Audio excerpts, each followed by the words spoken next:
दोस्तों मैं अमन कौशिक और आज हम बात करेंगे मेरी टॉप 5 फेवरेट एमएमए फाइट्स। वो 5 ऐसी फाइट जो कि मेरी फेवरेट हैं। वो 5 ऐसी फाइट जिन्हें मैं हमेशा याद रखूंगा। और हो सकता है वो फाइट अपने आप में इतनी अच्छी ना हो, बट जो माहौल था उस फाइट के लिए, जो फाइट से पहले हुआ, जो फाइट के अंदर हुआ, जो फाइट के बाद हुआ, उससे वो फाइट मेरे लिए इतनी स्पेशल बन गई। दोस्तों, ये है 5 फाइट जिन्हें मैं कभी नहीं भूल पाऊंगा। और इन पांचों फाइट के लिए मैंने स्पेशली ये 5 पोस्टर प्रिंट करवाए हैं इस वीडियो के लिए। तो दोस्तों, शुरुआत करते हैं। जो पहली फाइट है मेरी लिस्ट में, जो कि पहली फाइट है मेरी टॉप 5 फाइट्स की लिस्ट में, वो है हबीब वर्सेस गेची, यूएफसी 254, अक्टूबर 24, 2020। ये फाइट मेरे लिए इसलिए इतनी स्पेशल है।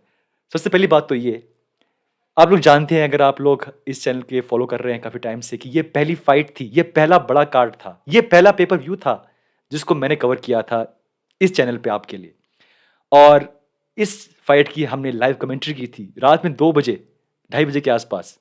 और उस टाइम पे मुझे याद है मेरे पास 20 या 30 लोग थे जो कि मेरे चैनल को फॉलो उस टाइम पे कर रहे थे।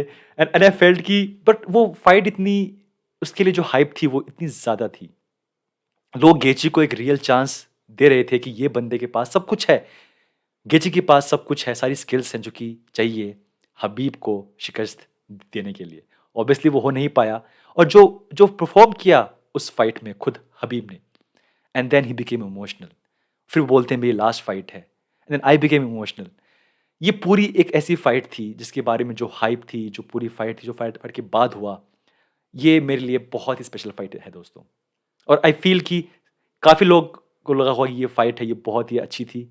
और जो भी हाइप थी इस फाइट के लिए, डेफिनेटली उस इस फाइट ने ये साबित किया कि वो जो हाइप थी वो ज़ाहिर सी बात है वो सही थी। ये फाइट दोस्तों मैं कभी नहीं भूल पाऊंगा। और जो ये पोस्टर है, अगर बात करें, ये पोस्टर, मुझे इससे अच्छा पोस्टर अब तक नहीं मिला कोई भी यूएफसी का किसी भी कार्ड के लिए। और इसीलिए इसको हमने दिया था last year the best poster of last year, the best poster जो यूएफसी ने बनाया किसी भी फाइट के लिए। दोस्तों, आगे बढ़ते हैं। जो चौथी फाइट है, दूसरी फाइट जो कि चौथी पोजीशन पे है मेरे लिए, वो है रॉकहोल्ड वर्सेस बिस्पिंग 2। ये फाइट हुई थी यूएफसी 199, जून 4, 2016। अब ये फाइट इसलिए मुझे इतनी स्पेशल लगती है और ये इसलिए इतनी मेरी फेवरेट है क्योंकि बिस्पिंग एक ऐसे फाइटर हैं जिनके पास कोई फिजिकल गिफ्ट नहीं है। Just because of hard work, because of share will power, dedication, ये बंदा, ये फाइटर चैंप बनता है। 8 दिन के शॉर्ट नोटिस पे इनके पास कॉल जाता है कि हे, रॉकहोल के पास कोई नहीं है अपोनेंट, क्या आप फाइट के लिए रेडी हो? And he says yes. और उस टाइम पे he was shooting for a movie. वो रोड पे भाग रहे होते हैं। जैसा बताया बाद में माइकल ने कि वो फोन पे बात कर रहे थे with UFC president Dana White, and भाग रहे हैं रोड पे और बात कर रहे हैं कि मुझे कितना पैसा मिलेगा इस फाइट का। एंड देन वो जिम जाते हैं और बजाय वेट लिफ्ट करने के, he starts running because he has to lose weight. और फिर वो आते हैं उस फाइट में और जैसे उन्होंने हराया। और एक ऐसा बंदा जो जो पूरी लाइफ में ही struggled a lot. He fight, जो उनकी फाइट हुई विद ऐसे ऐसे फाइटर थे जो कि they were using drugs, they were cheating. उनकी आंख है जो कि खराब हो गई बिकॉज ऑफ विक्टर बेलफोर्ट। और आखिरकार ये बंदा चैंप बनता है। I am a huge Bisping fan. और ये जब चैंप बने, ये जो सीन है, जब फाइनली बेल्ट मिलती है इनको अपने लाइफ में इतनी लेट, बहुत दोस्तों ये अमेजिंग पल था। और ये जो मोमेंट था कि अगर आप सच्चे आप फाइटर हैं, अगर आप सिर्फ अपना बेस्ट दें जिम जिम के अंदर, आप सिर्फ फोकस करें अपने खुद के गेम पे, डेफिनेटली कुछ भी पॉसिबल है। और ये उसका बहुत बड़ा एग्जाम्पल है। No physical gift, he is not a good wrestler, he is not a good excellent fight IQ, because of just sheer will and मेहनत, ये बिस्पिंग चैंप बने थे। और इसलिए ये दोस्तों मेरे लिए एक बहुत ही फेवरेट पल था। और इसलिए मेरी ये फाइट है नंबर 4 पे। दोस्तों, आगे बढ़ते हैं। जो फाइट है जो कि मेरे लिए नंबर तीसरी पोजीशन पे है, वो है UFC 217 बिस्पिंग वर्सेस जीएसपी। ये फाइट हुई थी नवंबर 4, 2017 को। और जीएसपी को फिर से देखना एक लंबे गैप के बाद और उनको ऐसे परफॉर्म करते हुए देखना एक इतना अमेजिंग एक्सपीरियंस था, क्योंकि मैंने कभी कोई लाइव फाइट नहीं देखी थी जीएसपी की।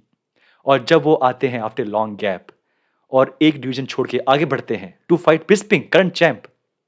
और पूरा जो ये पूरी जो फाइट कार्ड था, इसके नीचे हमारे पास थी टीजे वर्सेस कोडी। उसके नीचे हमारे पास थी रोज वर्सेस यूएना। रोज ने हराया था यूएना को, बिग अपसेट। टीजे बीट कोडी, और उसके बाद Bisping wins middleweight champ, his second belt of his life. ये दोस्तों बहुत ही अमेजिंग कार्ड था। और वो जो फील थी ओवरऑल, 3 ऐसी फाइट लगातार, यूएना, रोज, कोडी, टीजे एंड देन बिस्पिंग। और ये जो पल था जब फिर से बेल्ट मिलती है जीएसपी को, ऐसा कभी लगा ही नहीं कि जीएसपी ने कभी ये गेम छोड़ा होगा। ये दोस्तों बहुत ही अमेजिंग फाइट थी डेफिनेटली। ये इसलिए ये नंबर 3 पे है मेरे लिए। जो चौथी फाइट है दोस्तों मेरे लिए, वो है UFC 202 Diaz versus McGregor 2 the rematch. जो पहली फाइट थी वो डेफिनेटली हार गए थे कॉनर, नेट डियाज बन गए थे स्टार। और मुझे याद है कि ये फाइट बुक हुई थी इससे पहले। ये फाइट हुई UFC 202 पे, बट ये फाइट पहले बुक की गई थी UFC 200 के लिए। और उस टाइम पे कॉनर ने कहा कि मैं यूएसए में नहीं आऊँगा, सिर्फ एक प्रेस कॉन्फ्रेंस के लिए, मुझे टाइम चाहिए, I want to just train, leave me alone. और उस टाइम पे यूएफसी ने कहा नहीं, आपको आना पड़ेगा टू प्रमोट दिस फाइट। कौन बोले नहीं, मैं नहीं आऊँगा। और फिर उस फाइट को UFC 200 से कैंसिल कर दिया गया और फिर वापस ये फाइट बुक होती है। और 5 राउंड वॉर। उस टाइम पे ऐसा लगा था शायद ये एंड है। अगर ये फाइट अगर हार जाते कॉनर, तो उनका जो जो पीक पे वो पहुंचे इस फाइट के बाद, वो कभी नहीं पहुंच पाते। बट ये फाइट वो जीतने के बाद ऑब्वियसली वो फाइट करते हैं with Eddie, then he goes to fight Floyd. And I think ये जो फाइट थी जो है कि yes, Conor can fight a 5 round war, he can fight for 5 round. वो थके वापस आए एंड इट वाज जस्ट जो पल था कि एक ऐसा फाइटर जो कि अपनी हार को उस फाइट के बाद भी, जो पहली फाइट हुई थी उसके बाद भी कोई भी प्रेशर नहीं था विद फॉर कॉनर कि वो फिर से फाइट करें with Nate. But as a fighter he said कि नहीं, मैं हारा हूँ, मैं का बदला लूंगा, मैं वापस आऊँगा। और वो फिर से खेलते हैं सेम डिवीजन में, वेल्टरवेट डिवीजन में। और ये जो पल था जब फिर से जीतते हैं Conor, it was a very very emotional moment for every one.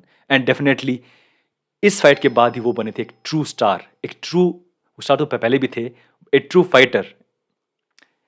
और दोस्तों इसीलिए ये फाइट है मेरे लिए नंबर 2 पोजीशन पे है। दोस्तों आगे बढ़ते हैं। जो जो लास्ट फाइट है, जो कि पहली फाइट है, फर्स्ट पोजीशन पे है जो फाइट मेरे लिए, वो है UFC 229 हबीब वर्सेस मैग्रेगर। ये फाइट की जो ओवरऑल फील थी वो इतनी स्पेशल थी, जो हाइप थी, प्रेस कॉन्फ्रेंस, फेस ऑफ, सब कुछ इतना अमेजिंग था। 2 बंदे, 2 फाइटर अपने बिल्कुल पीक पे, जो एक दूसरे को हेट करते हैं। एंड द ट्रू रेवलरी, रंजिश, सब कुछ था इस फाइट के अंदर। और ये जो फाइट हुई, जो फाइट के अंदर हुआ, फाइट के बाद हुआ, ये जो फोटो है ये उसी पल से पहले है जब वहाँ पे पीछे कॉर्नर बैठे हैं after he lost. Khabib is pointing to Dillon Danis और उसके बाद में वो भाग के कूदते हैं और जो भी हुआ। ये जो फाइट थी दोस्तों, ये बहुत ही हाई प्रोफाइल फाइट थी। नो डाउट ये जो फाइट है ये most watched, most solved pay per view है। सारे रिकॉर्ड इस फाइट ने ब्रेक किए थे बिकॉज ऑफ दिस रेवलरी। और इसीलिए ये फाइट मेरे लिए है नंबर 1 पे। ये जो 205 फाइट है, डेफिनेटली इन्होंने मेरे पर इतना एक गहरी छाप छोड़ी कि मैं इन्हें हमेशा याद रखूंगा। दोस्तों ये थी मेरी लिस्ट। क्या लगता है आपको, आपकी क्या क्या लिस्ट है? कौन सी आपकी 5 फाइट्स हैं जो को आप हमेशा याद रखेंगे, जो आपके लिए बेस्ट हैं, जो आपके लिए आपकी फेवरेट फाइट्स हैं? मुझे बताइए कमेंट सेक्शन में। और अगर आपको ऐसी पोस्टर और चाहिए, please ping me on my Instagram ID. नीचे अपना लिंक डाल रहा हूँ, मुझे पिंग कीजिए और हम उससे बात करेंगे। थैंक यू दोस्तों।